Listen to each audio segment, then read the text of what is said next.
दोस्तों, कृष्ण भजन गाते ये लोग आप देख रहे हैं, ये और कहीं नहीं बल्कि अमेरिका के हैं, जहां दिन रात करोड़ों की संख्या में लोग हरे कृष्णा के भजन में डूबे रहते हैं।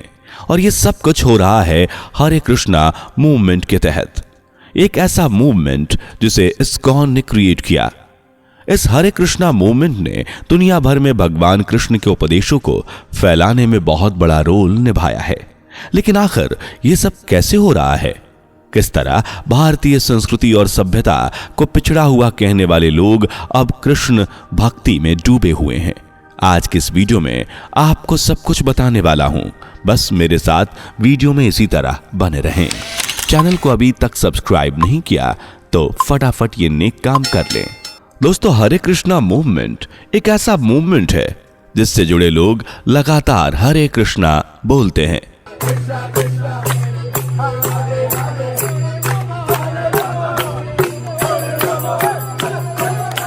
इस मूवमेंट को श्री चैतन्य महाप्रभु द्वारा 16वीं सदी में शुरू किया गया था। ये भगवान श्री कृष्ण की भक्ति में इतना डूब गए थे कि उन्होंने 25 की उम्र में अपना घर छोड़ दिया था और यह सन्यासी बन गए थे। उन्होंने ये मानना शुरू कर दिया था कि अगर भगवान कृष्ण का नाम सड़कों पर गूंजेगा तो लोगों का भला होगा। इसलिए श्री चैतन्य महाप्रभु और उनके फॉलोअर्स भगवान कृष्ण का नाम बार बार जपने लगे। अब इस बात से कोई लोगों को समस्या होने लगी, जिसके बाद एक काजी ने श्री चैतन्य महाप्रभु को चुनौती दी, जिसमें दोनों ने कुरान और वैदिक शास्त्र पर डिस्कशन किया। और हैरान कर देने वाली बात यह है कि इस डिस्कशन के बाद जो काजी थे वे श्री चैतन्य के फॉलोअर बन गए। हालांकि आज के समय में श्री चैतन्य के इस मूवमेंट को काफी आलोचना का सामना करना पड़ता है, क्योंकि उनके ज्यादातर फॉलोअर्स अपर कास्ट के थे और उनमें महिलाएं भी शामिल नहीं थीं। अब चैतन्य महाप्रभु ने तो इस मूवमेंट को भारत में शुरू किया था, लेकिन इसे दूसरे देश में फैलाने का काम किया स्वामी प्रभुपाद ने, जिनके गुरु ने उनको कहा कि वो भगवान कृष्ण की टीचिंग्स दुनिया भर में फैलाएं, जिसकी वजह से 1944 में उन्होंने एक मैगजीन छापनी शुरू कर दी जिसका नाम था बैक टू गॉडहेड। ये मैगजीन हमारी प्रॉब्लम्स के बारे में बात करती थी। आज भी ये मैगजीन प्रिंट होती है और हर महीने इसके 1 लाख कॉपीज बिकती है। अपने गुरु के मिशन को पूरा करने के लिए स्वामी प्रभुपाद 1965 में न्यूयॉर्क गए थे।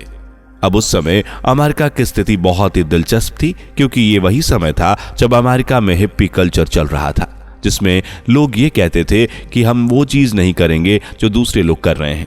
हिप्पी आमतौर पर अमेरिकन होते थे जो लंबे बाल रखते थे और अलग तरह के कपड़े पहनते थे। इन लोगों के बीच ड्रग्स भी बहुत फैला था।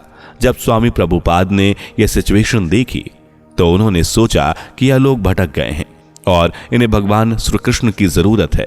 जिसके बाद उन्होंने अमेरिका के हिप्पी लोगों को भगवान श्री कृष्ण के बारे में बताना शुरू किया। ये लोग क्रिश्चियनिटी के आइडियाज से तंग आ गए थे और प्रभुपाद की स्पीच से प्रभावित हो गए। फिर 1966 में इन्होंने अपनी ऑर्गेनाइजेशन को फाइनली रजिस्टर कराया, जिसका नाम था international society of Krishna consciousness, जिसे हम इस्कॉन के तौर पर भी जानते हैं। भगवान कृष्ण का नाम जपना इस्कॉन की सबसे इंपॉर्टेंट फिलॉसफी है। इस्कॉन समाज की 2 महत्वपूर्ण किताबें हैं, भगवत गीता और भगवत पुराण। जब आप इस्कॉन भक्त को सड़कों पर देखेंगे तो आप देखेंगे कि वो आमतौर पर अपने बाल मुंडवा लेते हैं और भगवा कपड़े पहनते हैं। अपनी टीचिंग फैलाने के लिए इस्कॉन कई तरह की तकनीक इस्तेमाल करते हैं, जैसे कि अगर आप विदेश में रहते हैं या आप ट्रैवल कर चुके हैं तो आपको एयरपोर्ट, पब्लिक पार्क और सड़कों वगैरह पर इस्कॉन के कई भक्त मिल जाएंगे, जिसकी वजह से कई एयरपोर्ट में तो इस्कॉन भक्तों को बैन भी कर दिया गया है। पर क्या आप जानते हैं 1968 में जब प्रभुपाद के भक्त यूनाइटेड किंगडम पहुंचे तो बीटल्स से मिलना चाहते थे, क्योंकि वो उस समय पूरी दुनिया में सबसे फेमस लोगों में से एक थे और इस्कॉन का मानना था कि अगर बीटल्स श्री कृष्ण का नाम जपेंगे तो हरे कृष्ण मूवमेंट को फैलाने का इससे बढ़िया तरीका हो ही नहीं सकता। इसलिए इस्कॉन के भक्त बीटल्स के ऑफिस के आसपास हरे कृष्णा का नाम जपने लगे और आखिरकार एक बीटल्स जॉर्ज हैरिसन उनसे मिलने के लिए सहमत हो गए। उन्होंने एक गाना भी लिखा जिसे हरे कृष्णा मंत्रा के नाम से जाना जाता है और इस गाने के रिलीज के पहले दिन पर ही इसकी 70,000 कॉपीज बिक गई और फिर 2 साल बाद उन्होंने गाना रिलीज किया माई स्वीट लॉर्ड, जिसमें हरे कृष्णा का मंत्र था और उसकी 5 मिलियन से भी ज्यादा कॉपीज बिकी और यहीं से इस्कॉन अचानक ही पूरी दुनिया में पॉपुलर हो गया। दोस्तों, इस्कॉन की दूसरी तकनीक है किताबें बेचना। उन्हें यह मालूम था कि अमेरिका के ज्यादातर लोग स्पिरिचुअल किताबों को पढ़ना पसंद करते हैं, इसलिए अपना मैसेज लोगों तक पहुंचाने के लिए किताबें बेचना बहुत अच्छी स्ट्रैटेजी थी। तीसरी स्ट्रैटेजी थी, इस्कॉन ने कई सारे किचन और रेस्टोरेंट चलाए। प्रभुपाद ने अपने भक्तों को लंच प्रोग्राम स्टार्ट करने के लिए कहा ताकि कॉलेज और यूनिवर्सिटी वगैरह में लोगों को वेजिटेरियन खाना प्रोवाइड किया जाए। यहां तक कि कॉलेज से ड्रॉप आउट होने के बाद स्टीव जॉब्स इस्कॉन के किचन पर डिपेंड करते थे और यहां से भी इस्कॉन को काफी लोकप्रियता मिली। इस तरह के स्ट्रैटेजीज के कारण ही इस्कॉन ने न केवल डोनेशन पाया बल्कि कई सारे फॉलोअर्स भी इनको मिले, जहां लोग ज्यादा से ज्यादा इस्कॉन के बारे में जानने लगे और हरे कृष्ण मूवमेंट से जुड़ने लगे। वैसे विदेशियों का हरे कृष्णा मूवमेंट से जुड़ने का एक बड़ा कारण यह भी है कि उन्हें आजाद सोच पसंद है और इस्कॉन टेम्पल में उन्हें बिल्कुल फ्री होकर भक्ति करने का मौका मिलता है, जहां लोग आते हैं, कृष्ण का नाम जप करते हैं, नाच गाना करते हैं और खुश रहते हैं। यहां पर किसी भी तरह के नियम कानून नहीं चलते जिससे इंसान बंदिश महसूस नहीं करता।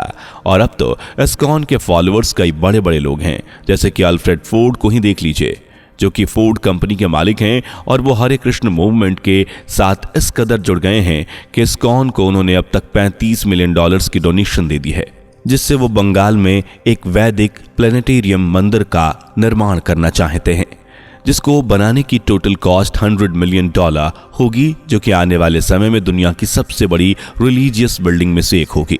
अब दोस्तों, अगर देखा जाए तो आपको इस्कॉन पसंद हो या ना हो, इसकी आइडियोलॉजी पसंद हो या ना हो, लेकिन एक बात तो आपको भी पसंद आएगी और वो ये कि ये ऑर्गेनाइजेशन पूरी दुनिया में हिंदू धर्म को फैला रही है और लोगों को कृष्ण भक्त बना रही है। बाकी आपका इस पर क्या विचार है, कमेंट में जरूर बताइएगा। इस तरह की वीडियोस को लगातार देखने के लिए हमारे चैनल सनातन की वीडियो को लाइक, शेयर और सब्सक्राइब करना ना भूलें। धन्यवाद। दोस्तों, आपकी स्क्रीन पे 2 और वीडियोस दिख रही हैं, जिसे देखने के लिए आप इस स्क्रीन पर क्लिक करें। दोनों देखिएगा, बहुत अच्छी वीडियो बनी है।